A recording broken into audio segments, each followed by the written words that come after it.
Bismillahirrahmanirrahim. Assalamualaikum warahmatullahi wabarakatuh.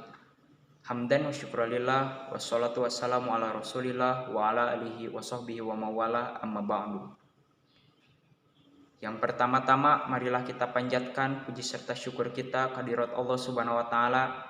Tidak lupa salawat serta salam semoga tetap tercurah limpahkan kepada nabi kita Nabi Muhammad sallallahu alaihi wasallam. Yang saya hormati Ibu Dr. Siti Saodah Susanti, SPDI MPD, selaku dosen pembimbing mata kuliah pengantar ilmu fikih. Dan tidak lupa rekan-rekan yang berbahagia. Sebelumnya, perkenalkan nama saya Ulumuddin, kelas 1A, sebagai moderator beserta anggota kelompok 7, rekan saya Agni Oktapiani dan Ine Hadianti. Adapun topik yang akan kami bahas pada saat ini yaitu pengertian dan pembagian hukum syara. Langsung saja kita masuk ke materi pertama yaitu pengertian hukum syara. Pengertian hukum syara. Hukum syara adalah seperangkat peraturan berdasarkan ketentuan Allah Subhanahu wa taala tentang tingkah laku manusia yang diakui dan diyakini, berlaku serta mengikat untuk semua umat yang beragama Islam. Dari banyaknya ulama yang mendefinisikan hukum syara, kita ambil pengertian hukum syara menurut Wahbah Az-Zuhaili. Hukum syara menurut Wahbah Az-Zuhaili merupakan kata majemuk dari kata hukum dan kata syara. Secara etimologi, al-hukmu atau hukum itu berarti al-man'u, yakni mencegah dan memelihara. Sedangkan secara terminologi, ada beberapa definisi yang mengemukakan al-hukmu. Di antaranya Wahbah Az-Zuhaili, Abdul Wahab Khalaf, dan Amir Syarifuddin. Dan dari banyaknya definisi yang mengemukakan tentang hukum syara, dapat ditarik kesimpulan bahwa secara sederhana yang dimaksud dengan hukum itu adalah seperangkat aturan yang mengikat bagi setiap individu dalam masyarakat dan mempunyai sanksi hukum. Kata syara secara etimologi berarti jalan tempat keluarnya air untuk manusia dan binatang. Dari pengertian secara logat tersebut diterangkan di mana air seakan-akan disamakan dengan syariat dan dimaksudkan untuk memberikan penekanan betapa pentingnya air dalam kehidupan manusia, dan air merupakan simbol kehidupan manusia yang membawa kepada keselamatan, sama halnya dengan syariat yang membawa manusia kepada keselamatan baik di dunia maupun di akhirat. Dari banyaknya ulama yang mendefinisikan hukum syara, Wahbah Az-Zuhaili mengartikan bahwa hukum syara adalah kitab Allah Subhanahu wa taala yang berhubungan dengan perbuatan mukallaf berupa tuntutan atau pilihan antara berbuat atau meninggalkan perbuatannya tersebut dan ketentuan-ketentuan yang lainnya. Dan yang selanjutnya adalah pembagian hukum syara. Yang pertama, hukum taklifi yang akan disampaikan oleh rekan saya Agni Oktapiani. Sekarang saya akan membahas tentang pembagian hukum syara. Hukum syara terbagi menjadi dua macam, yaitu yang pertama hukum taklifi dan yang keduanya adalah hukum wad'i. Sebelum kita membahas lebih dalam tentang apa itu hukum taklifi dan apa itu hukum wad'i, ada dua perbedaan mendasar antara kedua hukum tersebut yang harus kita ketahui. Perbedaan yang pertama yaitu hukum taklifi adalah hukum yang mengandung perintah, larangan, atau memberi pilihan terhadap seorang mukallaf. Sedangkan hukum wad'i berupa penjelasan hubungan suatu peristiwa dengan hukum taklifi. Perbedaan yang kedua yaitu hukum taklifi dalam berbagai macamnya selalu berada dalam batas kemampuan seorang mukallaf. Sedangkan hukum wad'i sebagaimana ada yang di luar batas kemampuan manusia atau bukan merupakan aktivitas dari manusia itu sendiri. Itu merupakan dua perbedaan mendasar antara kedua hukum tersebut, yaitu hukum taklifi dan hukum wad'i. Sekarang kita berlanjut untuk lebih memahami tentang hukum taklifi. Hukum taklifi adalah ketentuan-ketentuan yang menghendaki adanya tuntutan kepada mukallaf untuk melakukan atau melarang untuk dilakukan atau memilih untuk melakukan atau tidak melakukan. Hukum taklifi juga terbagi menjadi 5 macam. Yang pertama yaitu ijab atau wajib, yang keduanya nadb atau sunnah, yang ketiganya tahrim atau haram, yang keempatnya karohah atau makruh, dan yang kelimanya ibahah atau mubah. Selanjutnya pembagian hukum taklifi menurut para ulama. Para ulama berpendapat bahwa setiap perbuatan mukallaf jika ditinjau dari syariat terbagi menjadi 5 macam, yaitu wajib, sunnah, haram, makruh, dan mubah. Wajib jika dilihat dari segi orang yang dibebani, ada wajib ain dan wajib kifayah. Wajib ain yaitu wajib yang dibebankan atas setiap mukallaf, contohnya adalah sholat 5 waktu. Dan wajib kifayah yaitu kewajiban yang harus dilakukan oleh seorang anggota masyarakat. Apabila kewajiban itu telah ditunaikan oleh salah seorang dari mereka, maka hilanglah tuntutan terhadap yang lainnya. Contohnya saat menyelenggarakan sholat jenazah. Jika dilihat dari segi perintah, ada wajib muayyan dan wajib mukhayyar. Wajib muayyan yaitu yang telah ditentukan macam perbuatannya. Contohnya membaca surat Al-Fatihah dalam sholat. Dan wajib mukhayyar yaitu boleh dipilih dari salah satu dari beberapa macam perbuatan yang telah ditentukan. Misalnya kafarat sumpah yang memberikan 3 pilihan alternatif. Jika dilihat dari segi waktu pelaksanaannya, ada wajib mutlak dan ada wajib muqayyad. Wajib mutlak yaitu tidak terikat waktu. Contohnya orang yang melanggar sumpah dia harus membayar denda. Boleh membayar denda setelah dia melanggar sumpah atau di kemudian hari.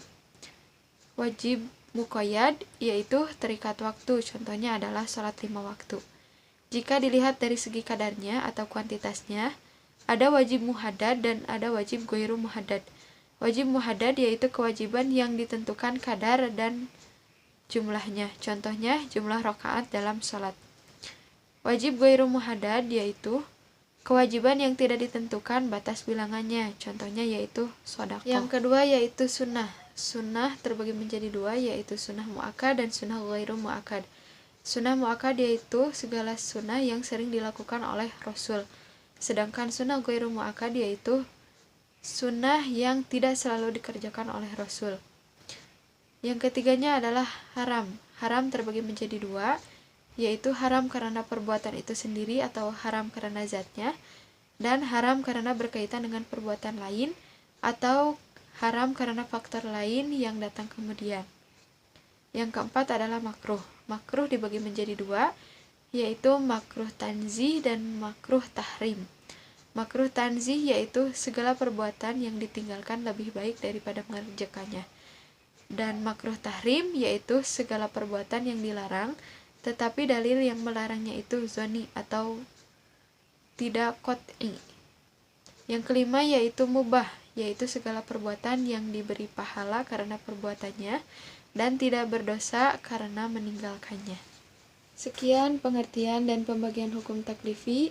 Selanjutnya akan dibahas mengenai hukum wad'i yang akan disampaikan oleh rekan saya Ina Hadianti. Perkenalkan, nama saya Ina Hadianti. Hukum wad'i. Pengertian hukum wad'i. Hukum wad'i adalah hukum yang menjadikan sesuatu sebab bagi sesuatu yang lain atau syarat atau penghalang baginya, atau diartikan hukum wad'i adalah aturan yang mengatur perbuatan hukum. Para ulama usul fikih menamakan hukum ini dengan hukum syara' al-wad'i karena dalam hukum ini dihubungkan antara 2 hal dengan hubung sebab, syarat, atau sebagai penghalang dalam ketetapan dari syara'. Dengan kata lain, Allah lah yang menetapkan sesuatu menjadi sebab bagi sesuatu yang lain, atau jadi syarat baginya, atau jadi penghalang untuknya. Jadi, hukum al-syar'i al-wad'i ini dapat dibagi menjadi 5 bagian.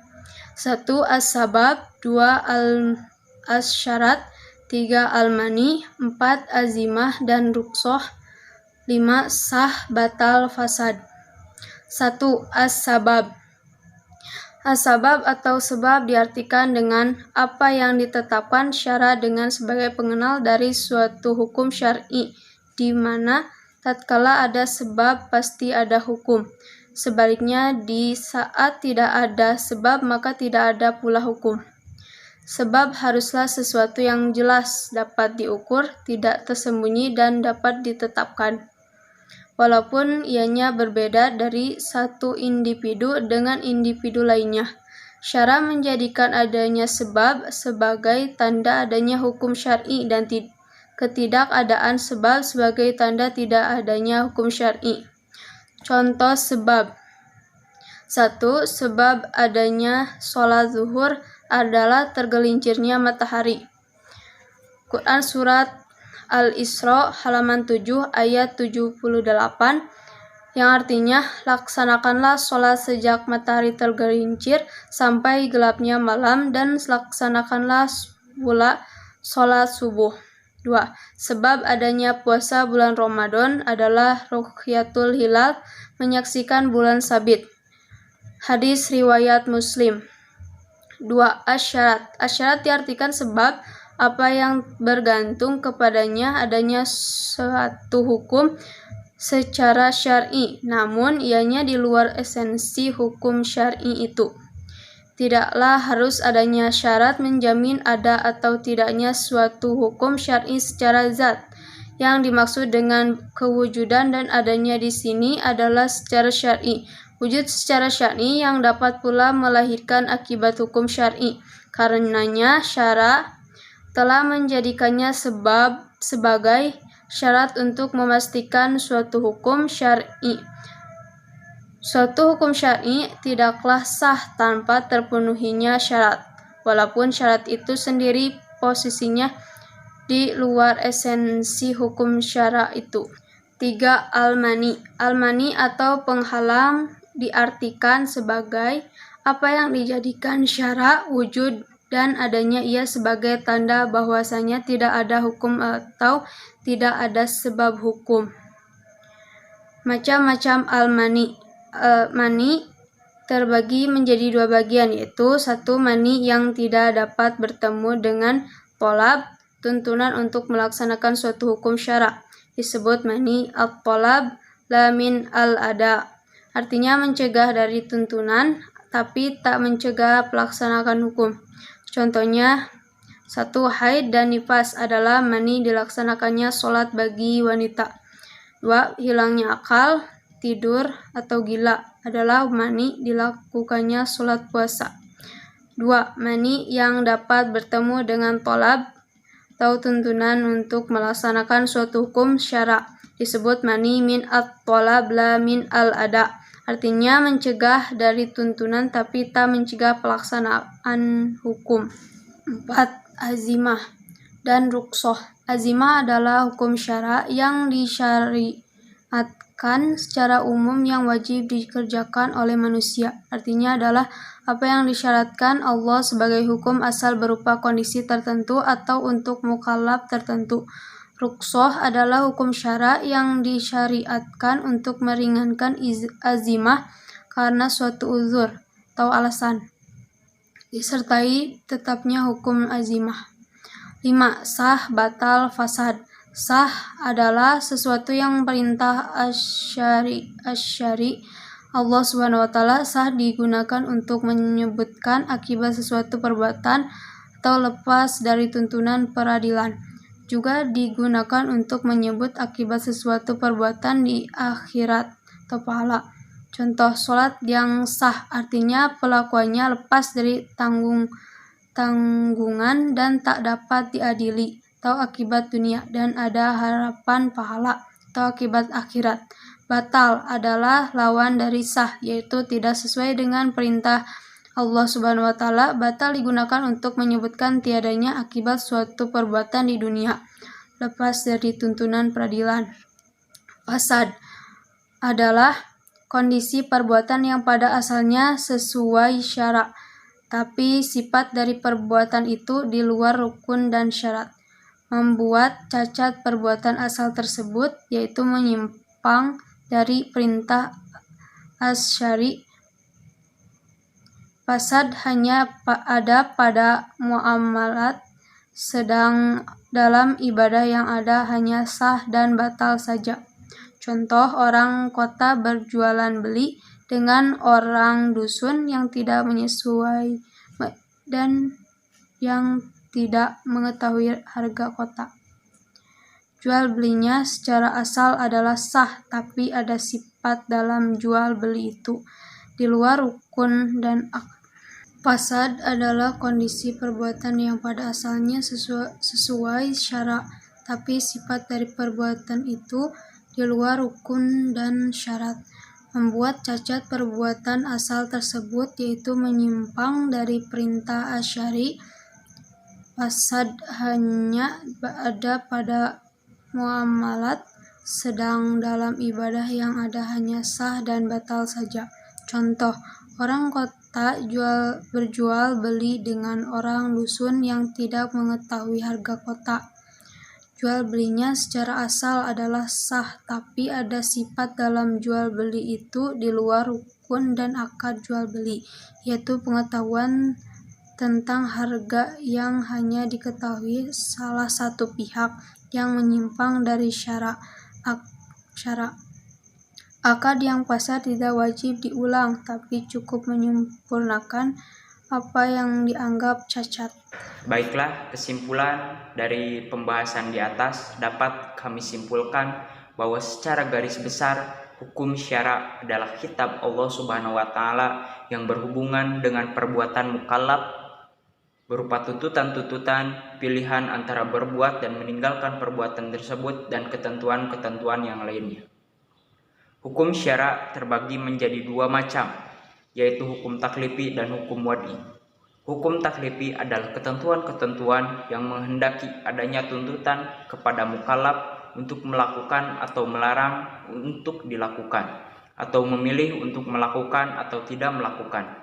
Dengan demikian, hukum taklifi ada 5 macam, yaitu wajib, sunnah, haram, makruh, dan mubah. Hukum wad'i adalah hukum yang menjadikan sesuatu sebab bagi sesuatu yang lain, atau syarat atau penghalang baginya, atau diartikan hukum wad'i adalah aturan yang mengatur perbuatan hukum. Sekian dari kelompok saya, terima kasih atas perhatiannya. Mohon maaf bila ada kekurangannya. Wallahul muwaffiq ila aqwamit thoriq. Wallahu a'lam bishawab. Wassalamualaikum warahmatullahi wabarakatuh.